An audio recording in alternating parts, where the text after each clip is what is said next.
Halo, selamat datang. Kalau Anda lagi ngikutin pergerakan pasar saham Indonesia, pasti nggak kan? Kayaknya lagi ada sesuatu yang besar terjadi. Pergerakannya tuh dramatis banget.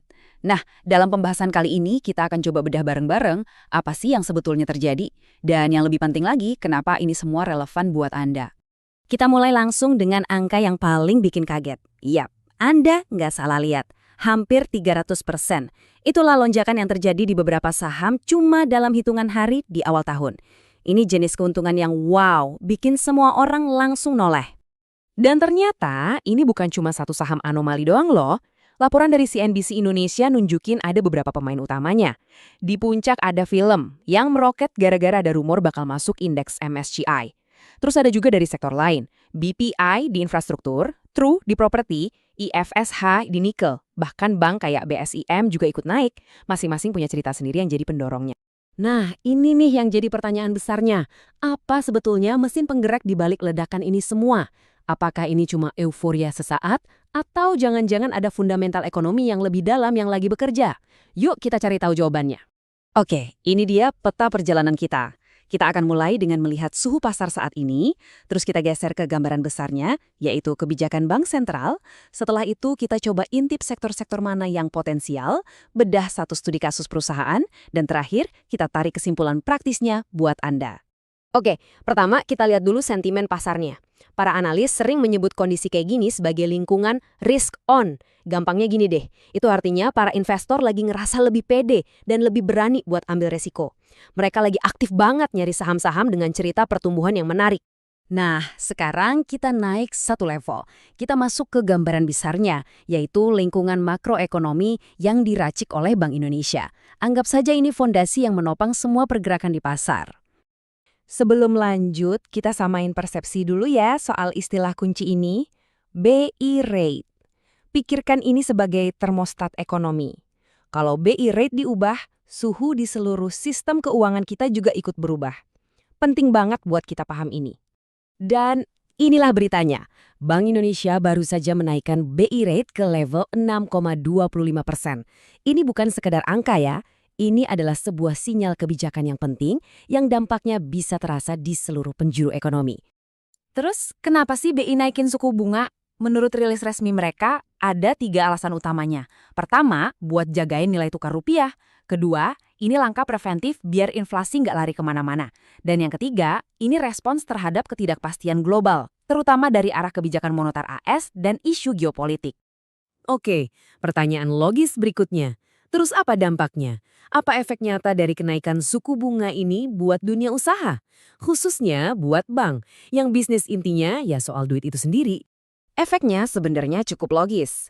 Saat suku bunga naik, bank bisa menetapkan bunga yang lebih tinggi untuk pinjaman yang mereka kasih. Nah, berbagai studi akademis, seperti yang kita lihat di grafik ini, secara konsisten menunjukkan bahwa hal ini sering banget berujung pada margin keuntungan yang lebih tebal buat bank-bank besar. Oke, sekarang mari kita geser fokus kita. Dari tren ekonomi yang ada, kita coba identifikasi. Kira-kira area atau sektor mana aja nih di pasar yang posisinya paling siap untuk diuntungkan. Nah, disinilah semuanya jadi makin seru. Coba deh kita lihat peta pertumbuhannya. Sektor perbankan kelihatannya kuat ya, dengan proyeksi pertumbuhan 10-12%. Tapi yang lebih menonjol lagi, lihat deh, teknologi dan energi terbarukan. Keduanya diprediksi bakal tumbuh lebih cepat, didorong sama ekonomi digital dan target nol emisi kita. Sekarang, ayo kita coba zoom in. Dari level sektor yang luas, kita akan menyelam lebih dalam ke satu perusahaan spesifik di industri perbankan yang menjanjikan ini. Kita mau lihat gimana semua kekuatan tadi bekerja di level mikro. Inilah studi kasus kita, Bank MCOR. Mari kita kenalan lebih dekat sama bank ini. Kita akan lihat contoh menarik dari kinerja, valuasi, dan strategi korporat yang sedang berjalan. Coba kita perhatikan angka-angka ini.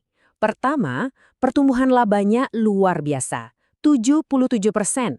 Lalu ada PE ratio, ini semacam ukuran mahal atau murahnya saham, angkanya kurang dari setengah rata-rata pasar. Tapi, ada satu hal yang menarik, mereka nggak bagi dividen.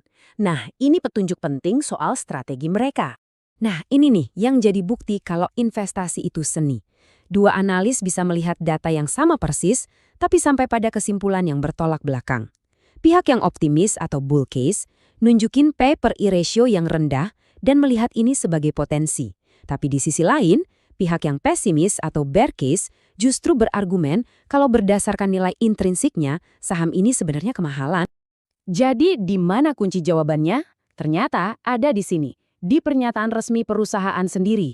Alasan mereka nggak bagi dividen itu karena mereka menginvestasikan kembali setiap rupiah yang ada untuk mendorong pertumbuhan. Mereka fokus memperkuat modal, bukan membagikannya. Oke, waktunya kita zoom out lagi. Mari kita rangkum semua temuan kita, dari perjalanan panjang melihat kebijakan bank sentral sampai ke detail strategi satu perusahaan. Jadi, ini dia prinsip-prinsip utamanya.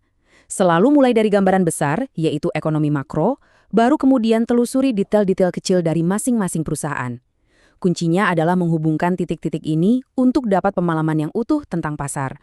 Tentu saja, sebagai penutup, sebuah pengingat penting yang juga disuarakan oleh sumber-sumber kami, analisis ini hanyalah titik awal. Ini untuk tujuan informasi, bukan rekomendasi finansial. Riset mandiri itu hukumnya wajib. Dan ini meninggalkan kita dengan satu pertanyaan akhir untuk direnungkan. Sekarang, setelah Anda melihat berbagai lapisan yang saling terkait ini, dari kebijakan BI sampai ke laba ditahan sebuah bank, bagaimana Anda akan menerapkan cara berpikir ini untuk analisis pasar Anda sendiri ke depannya?